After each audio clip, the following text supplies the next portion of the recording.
Hello, owner of the pavilions. You probably remember me.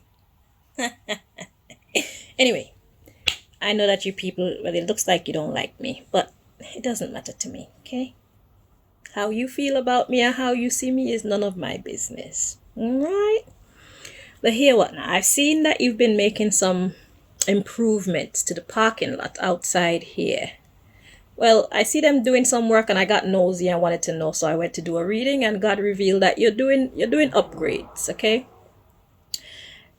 Somebody has been whispering in your ear and giving you hope and giving you good guidance. So, life goes on. And no matter how it looks, listen, if it's going to be doom and gloom, let doom and gloom come and find us actually making progress. That's how I say.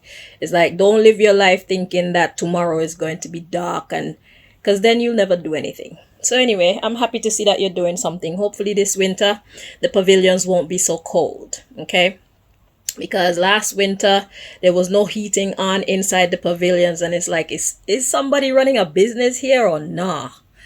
Because if I know that there's another mall, what is it, Whitefield or White City, or who, I've never been, but that one is better than here. It's like, this is a business, you want to make money. What about the pavilions will make me want to leave my house and say I'm coming to the pavilions? It's like there's not much here. All right. And there's so many units downstairs that are empty now. And people keep switching from one unit to the next. But I ain't going to talk about that. You people know how you're living your lives and what you're doing. But yeah. Anyway. So I was calling you to give you a business idea to if you want to improve business at the pavilions and use up some of those empty units, okay? Because I've tried renting one, and the amount of money that these people quoted me is utterly ridiculous. But then, if you know who I am, and I think you do, you'll know that I am a target, and maybe they were just talking shit to me because they think that that would turn me away. But if I was to rent a unit in your building and do my tarot reading, I would make a lot of money. So I would be able to afford to pay whatever ridiculous amount of money that you charge me for rent. Okay, so I wasn't backing down. But I don't know if that's the type of money that you charge everybody. So I'm left with the impression that renting in the pavilions is very expensive. Whether or not that's true, I don't know. Like I said, my circumstances are special.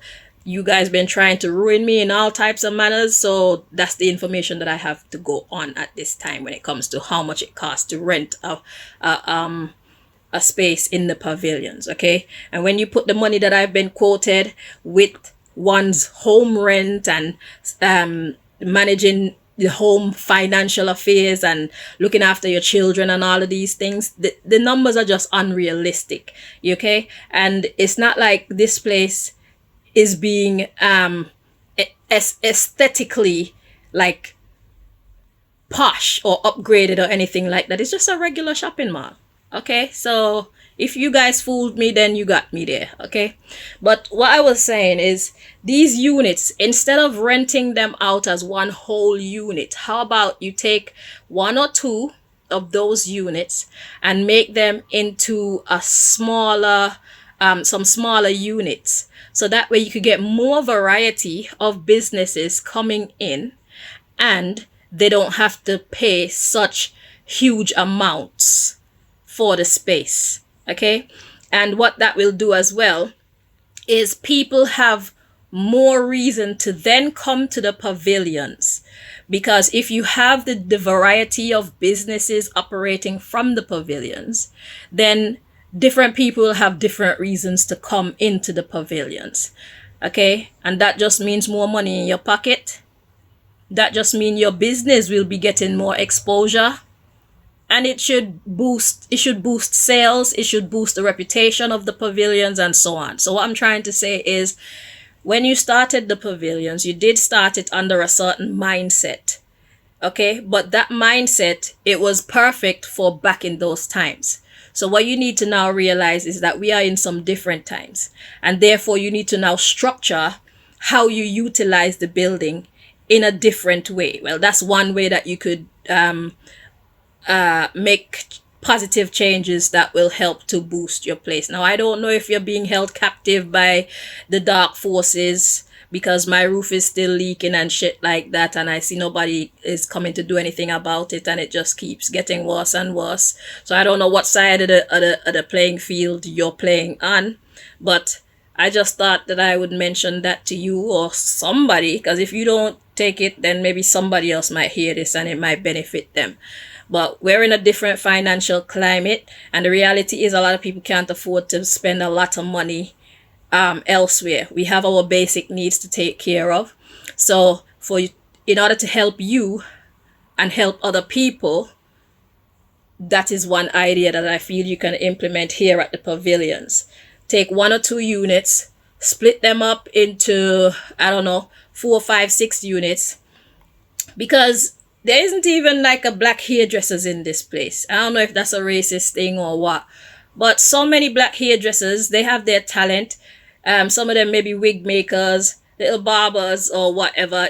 And you people need to stop this thing about competition, because just because there's 1 barbers in here, it doesn't mean that you can't have 2, which I know that you do have 2 right now. But you can't be playing favorites right now, because playing favorites and saying, oh, I can't have another of this business in here because it's running competition with the other businesses, that is nonsense.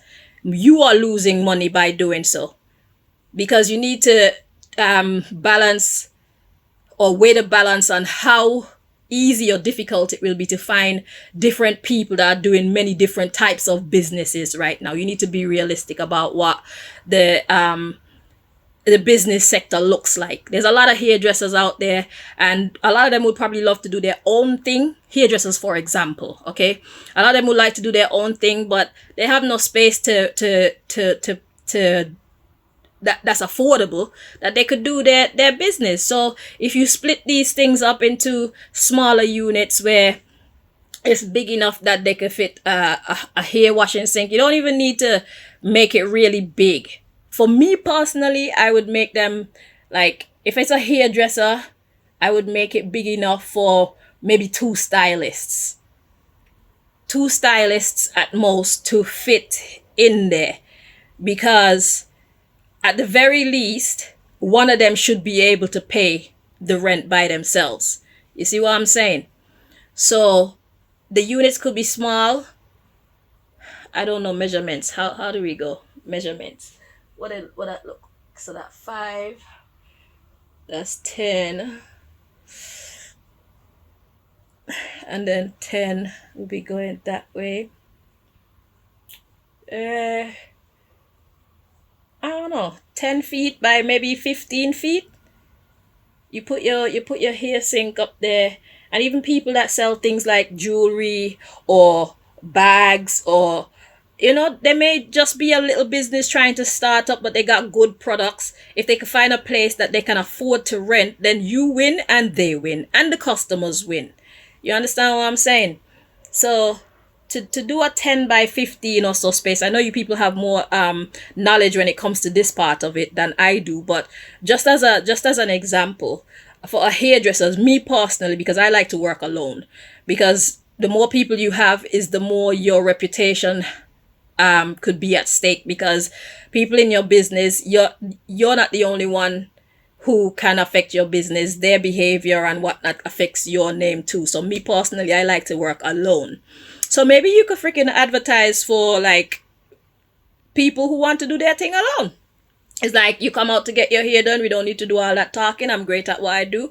You come in, we have a nice private, beautiful atmosphere that I can afford to pay. You get what you want, I get what I want, and you get what you want for your rent every week or every month, or however you want to do what you do.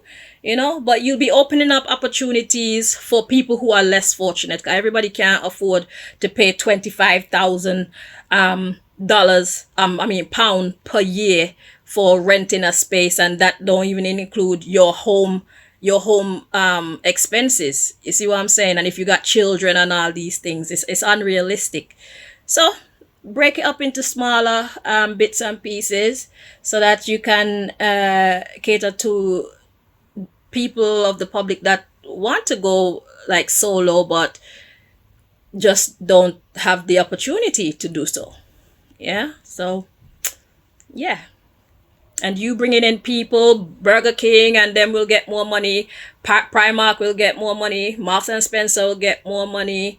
Just monitor how they behave and stuff like that, because you don't want them to come in and turn the place into no ghetto and them type of vibe there. So don't play any jokes with them. Make sure that they keep the place clean. Make sure that they keep their customers under control. We don't want no rowdy ghetto kind of hood rat roadman nonsense going on. You see what I'm saying? So, well, it will give the security guards work to do as well. So, there's that. Because mostly they just walk around and watch people. So, maybe life will get more interesting around here. But then you'll have more money so you could turn on the friggin' heat in the winter, so that when I go downstairs, I can actually leave my house and feel happy to go downstairs and chill out. And people watch during the Christmas time, especially enjoy the decorations when you decorate the mall and stuff like that. Maybe you can even make enough money to buy some different color decorations this year instead of using the same ones, or even have them painted. Yeah, that's what you should do. You should get somebody to paint your decorations different colors this year. So go with a different color scheme if you can afford to. Get one of them, give some small businesses a chance. You know what I'm saying? And even there are people out there who redesign sneakers, customized sneakers. They're, what do you call it? Like, they'll take a pair of Nike sneakers and customize it. There are people who got businesses like that. You got the hairdressers, you got the barbers. Like I say, for those units, you keep them at 1 or 2. I suggest you keep them at 2, so at least they could get somebody else to come in, that they could get some rent from them, so that they can make enough money to pay you your rent. So like this, the barbers, people that probably make or sell their own jewelry, sell like bags, what other businesses? You need to stop. Don't worry about giving these people inside here competition. That's what I would say. Because at the end of the day, you need to make sure that you and your people are good. All right? So, it is what it is. I don't know how you're going to work it out. But be careful the principles that you apply to your business structure. Because it could either make you or break you.